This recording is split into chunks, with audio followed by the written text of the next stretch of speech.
What caused the Great Schism in medieval Western Christendom? Imagine a time when the biggest church in Europe was split into two rival groups, each claiming to be the true church. That's what happened during the Western Schism in the late Middle Ages. It was a messy, confusing period that shook the faith of many Europeans. To understand what caused this split, we need to look at the history of the church and politics of that time. The trouble started with the papacy itself. During the period called the Avignon Papacy, from 1309 to 1377, the popes lived in France instead of Rome. The French king wanted more control over the church, so he influenced the popes to stay in Avignon. This made many Europeans question whether the pope was truly independent or just a puppet of France.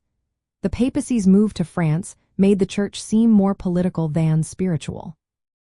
When Pope Gregory XI finally moved the papal court back to Rome in 1377, people hoped things would settle down. But after his death, a new pope was elected, Pope Urban VI.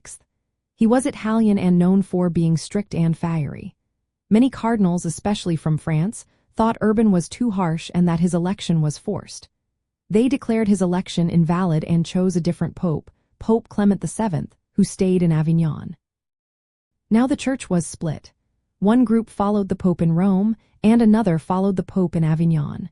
Some regions even recognized a third pope, which made the situation worse. Countries chose sides based on political alliances. France supported the Avignon pope, while England and parts of Germany backed the Roman pope. These choices were often based on politics, not religious beliefs. This division hurt the church's authority. People saw the popes fighting and excommunicating each other. It made many doubt the church's ability to lead. The crisis also led to calls for reform, like the idea that church councils should have more power than the pope. The Western Schism didn't end until the Council of Constance in 1414. They deposed or resigned the rival popes and elected Pope Martin V as the only legitimate pope.